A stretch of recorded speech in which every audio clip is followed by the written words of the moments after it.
स्वागत है आप सभी का हमारे channel Hindi horror story by Shweta में। आप अगर हमारे चैनल पर नए हैं तो मेरे चैनल को सब्सक्राइब करना ना भूलें। कहानी को अंत तक सुनने के लिए मेरे साथ बने रहिए। आज की कहानी भेजी है हमें बिहार से विजय जी ने। तो आगे की कहानी विजय जी के अंदाज में सुनते हैं। ये कहानी मुझे मेरे नानी ने बताई थी। ये घटना उनके गांव की थी। मेरी नानी एक बहन और दो भाई थे। मेरी नानी अपने भाइयों से छोटी थी। नानी के बड़े भाई की शादी जल्दी ही हुई थी तो उनकी पत्नी यानी कि नानी की भाभी मायके चली गई। घर में सब बेसब्री से उनके वापस आने का इंतज़ार करने लगे। आखिर वो दिन आ ही गया जब ये हुआ कि नानी की भाभी घर आएंगी। ये सुनकर नानी और उनके छोटे भाई बहुत खुश हुए।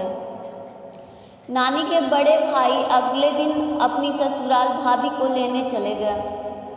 अगले दिन शाम को जब वो वापस आ रहे थे तो गांव के बाहर जब वो आ गए तो किसी गांव वाले ने उनके आने की जानकारी घर पर दे दी।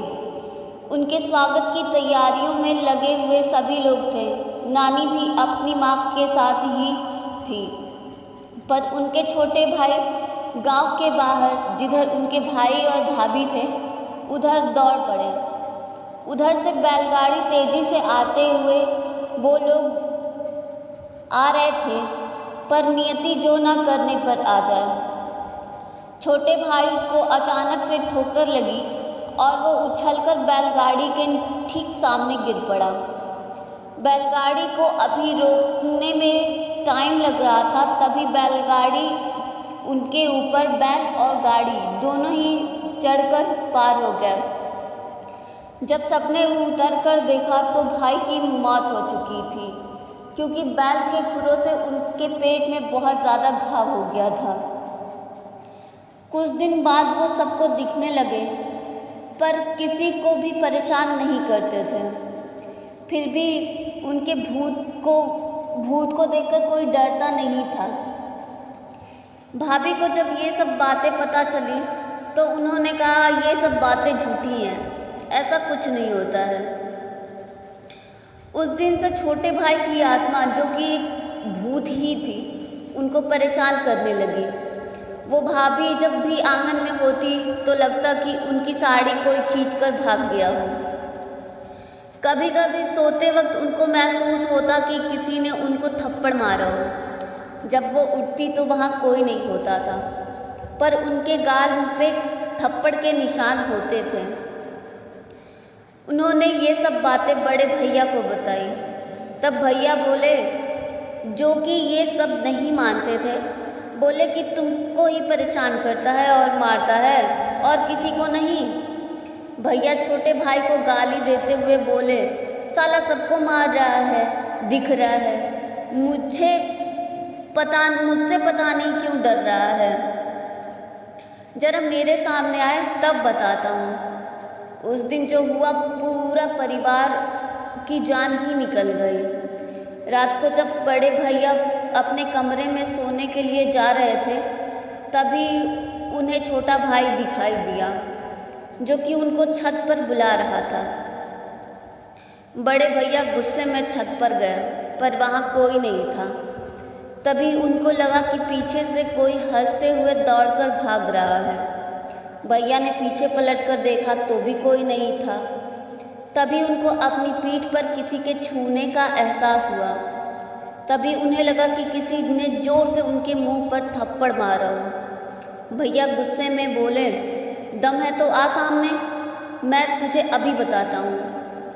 तभी उनके छोटे भाई की आत्मा आंगन में दिखाई दी, जो उनको नीचे आने के लिए इशारा कर रही थी। बड़े भैया जैसे ही सीढ़ियों पर उतरे, छोटे भाई की आत्मा ठीक उनके सामने खड़ी थी और बड़े भैया को सीढ़ियों से घसीटते हुए ऊपर ले जाते थे, कभी कभी नीचे पटक देते थे।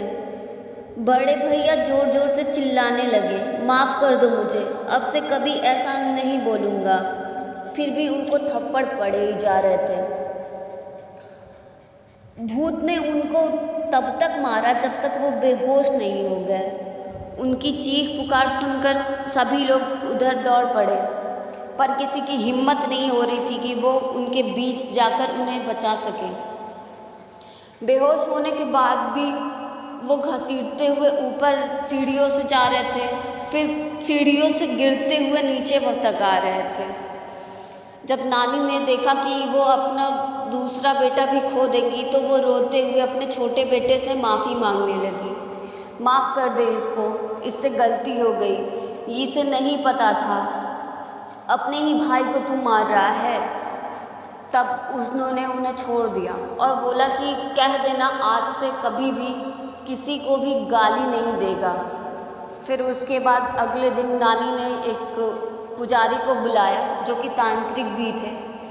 काफ़ी पूजा पाठ किया गया, 3 दिन तक हमारे घर अखंड पाठ चला, तब जाके भैया की आत्मा को शांति मिली। तो कहानी यहीं पर समाप्त होती है। अगर ये कहानी आपको पसंद आए तो लाइक करें और कमेंट करें। यदि आपके पास भी कोई कहानी है और आप मुझे शेयर करना चाहते हैं तो मुझे फेसबुक पे मेरी फेसबुक आईडी पे दे सकते हैं। धन्यवाद।